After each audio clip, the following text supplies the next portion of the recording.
na Idris Mogand mwenye umri wa miaka 42, mfanyakazi wa kampuni ya Flexible Trading Center nchini Kenya.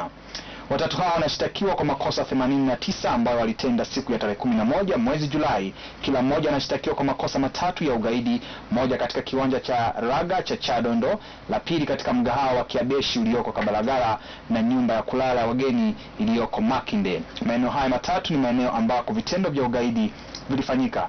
Vile vile wanashtakiwa kwa makosa 79 ya mauaji ya watu waliopoteza maisha katika mashambulizi ya mabomu, 61 katika uwanja wa raga wa Chadondo na watu wengine 15 katika mgahawa wa Kiabeshi ulioko Kabalagala. Makosa mengine 10 ni ya jaribio la mauaji katika maeneo haya mawili ya Chadondo na mgahawa wa Kiabeshi huko Kabalagala. Mahakama ikiongozwa na hakimu mkuu Deo Sebanja wa Nakawa alifikia maamuzi ya kuwasukuma rumande mpaka hapo mnamo tarehe 27 mwezi Agosti mwaka huu, ambapo atafikishwa katika mahakama kuu kujibu dhidi ya mashtaka yanayowakabili. Mkaguzi mkuu serikali Rafael Baku amefichua kuwa idara yake inakabiliwa na uhaba wa pesa za kuendesha shughuli zake ambazo hususisha uchunguzi wa kashfa kadhaa miongoni mwa taasisi mbalimbali za serikali. IGG alitoa tamko hili kwenye uzinduzi wa taasisi mpya ya wapatanishi wa mataifa 36 barani Afrika ambao hasa wanalenga kupambana na ufisadi. Taarifa zaidi kutoka kwa mwandishi wetu. Mkaguzi mkuu wa serikali Rafael Baku, ambaye pia ni makamu wa rais wa kundi la wapatanishi barani Afrika, amesema kwamba yeye na ofisi yake utatizika kutokana na ruzuku kidogo anazopokea kutoka kwa serikali, na hivyo basi kushindwa kuendesha shughuli zao za uchunguzi dhidi ya maafisa wa serikali. Problem with the big fish and the small fish in the water and also those outside the water is that the small fish swim in shallow waters where it is easy to get them. The big fish swim in deeper waters, which requires a lot of effort, resources and skill to reach them. So in Uganda, anapiga mfano wa bahari ambapo samaki wakubwa huwa maji makuu na hivyo si rahisi kuwapata, ili hali wale samaki wadogo hupatikana karibu na ufuoni au bandarini, na hivyo basi kuwashika ni rahisi. Inamaanisha kwamba kuwashika vigogo serikalini ambao wanahusika katika ufisadi huchukua mahitaji mengi ya pesa na ujuzi ili kusudi kuwafungulia mashtaka, na hivyo basi pasipokuwa na rasilimali hawawezi kuendesha shughuli hizo kwa urahisi. Alikanusha madai kwamba yeye huwapendelea maafisa serikalini kama vile aliyekuwa waziri wa afya Jimmy Muhwezi wakati anapofikishwa kotini. Wakati huo mwito ulitolewa kwa serikali za Afrika kushirikiana na Marekani kuhakikisha kwamba mali za Afrika ambazo zilibiwa na kuwekezwa katika nchi huko ng'ambo zirudishwe barani Afrika. Ripoti imeletwa kwetu na Moses Mkitale, taarifa ya habari. Mamia ya watu wa jamii ya Buganda walijitokeza kwa wingi kumlaki Kabaka Ronald Muwenda Mutebi wa pili kwenye sherehe za 17 za kuadhimisha kutawazwa kwake huko Butambala. Hivi ndivyo mambo yalivyokuwa.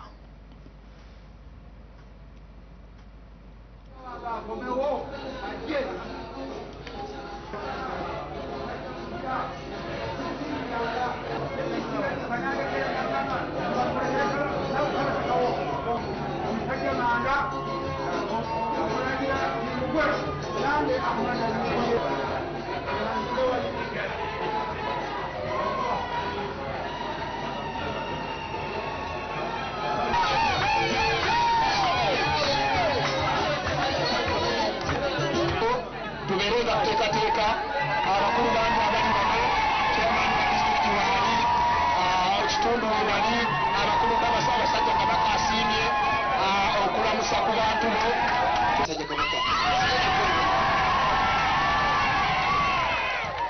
tukamange. Hivyo ndio mambo yalivyokuwa kule Butambala katika sherehe za maadhimisho ya Kabaka Ronald Mutebi wa pili. Mkuu wa jeshi la polisi Meja Jenerali Kale Kayihura ameagiza kukamatwa kwa kamanda wa polisi wa Mbale pamoja na askari wote waliohusika katika kuwacharaza wafuasi wa upinzani hivi majuzi walipokuwa wakiandamana kupinga uwepo wa mwenyekiti wa mhandisi Badru Chigundu kama kinara wa tume ya uchaguzi. Kamanda huyo atatakiwa kueleza ni kwa nini walichukua hatua ya kuwahujumu watu hadharani. Wakati huo mkuu huyo alikubali kuwa kuna kikosi cha Kiboko Squad, lakini akasema kuwa kundi hilo si rasmi kama linavyodaiwa. Alitoa kauli hii baada ya kushinikizwa kutoa maelezo ya kutosheleza kuhusu watu hao ambao hivi karibuni wamejitokeza na kudai kuwa wanatambuliwa na polisi na vyombo vya sheria.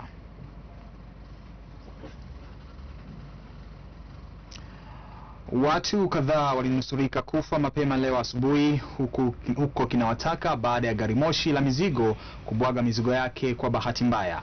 Baadhi ya vijana waliojeruhiwa ni wale wanaoendesha shughuli za kuosha magari eneo hilo. Mwandishi wetu alishuhudia tukio hili na hapa natupa kinagaubaga. Kutokana na taarifa katika eneo la tukio, ajali hii iliyofanyika majira ya saa 4 asubuhi, hakuna mtu aliyepoteza maisha kufuatia ajali hii. Lakini kuna tetesi kuwa baadhi ya waosha gari ambao walikuwa karibu walifunikwa na mizigo hii, ingawa baadhi maofisa wa kampuni ya Rift Valley Railways walikanusha tetesi hizi. Yeah, the crew of the train are safe. No injuries. There is some evidence kuwa hawakupata majeruhi yoyote, lakini kuna gari ambalo liliangukiwa na gari moshi hilo. By the capsizing wagons. Yeah. Police so far hasn't given us any report of any injuries that could have happened in our absence. Gari moshi hili la mizigo lilikuwa limesheheni tani 500 za unga wa ngano. Mzigo huu ulikuwa unasafirishwa kwenda Jinja toka Kampala. Uchunguzi wa kufuata chanzo cha ajali umeanza. Mpaka hivi sasa hasara iliyosababishwa bado haijatajwa rasmi, lakini kutokana na maafisa katika kampuni hii ya usafirishaji ni hasara kubwa kwa kampuni hii. What I can tell you is that these are low value byproducts. A byproduct of wheat processing.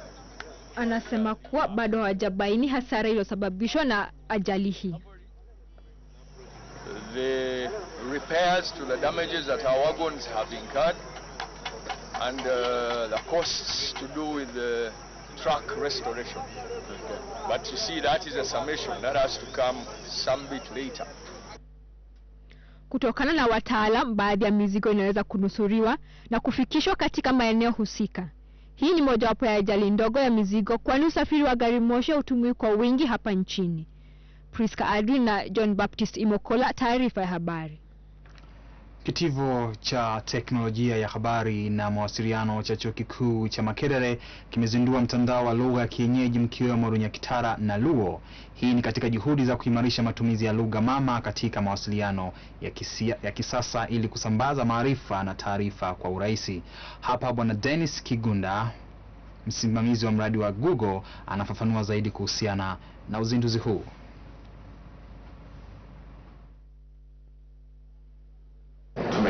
Tumekitolea Google Web Search kwa lugha mbili za Uganda. Lugha hizo mbili ni Runyakitara na Luo. Lugha hizo zinatumiwa na watu karibu milioni 4 kwa Runyakitara na milioni 2 kwa Acholi.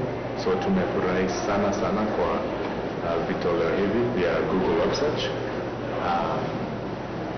Utafsiri wa maneno kwa Kiingereza mpaka Runyakitara na Luo iliwezeshwa na wanafunzi na wafanyakazi wa Makerere University, Faculty of CIT.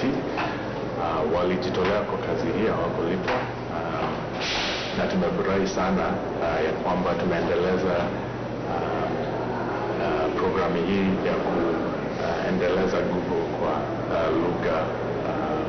lugha nyingi mbalimbali. Tunaona kwamba mtandao inawezesha watu yani kupepea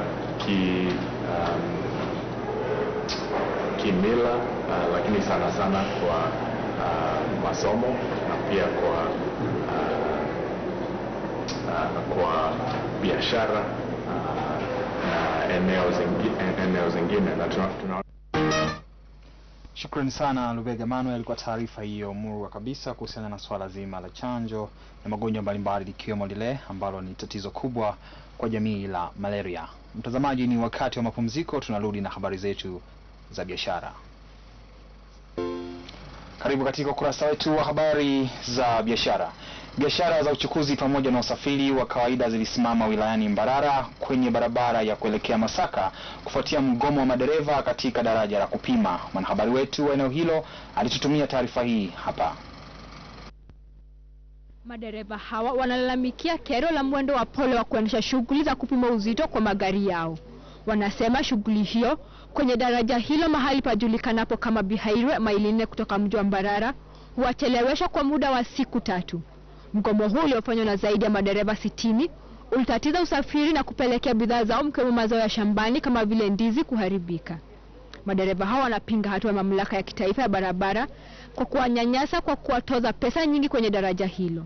Walisema walidhani mfumo mpya ungekuwa afadhali, lakini wametanabahi kuwa ni mbaya kuliko ule hapo awali.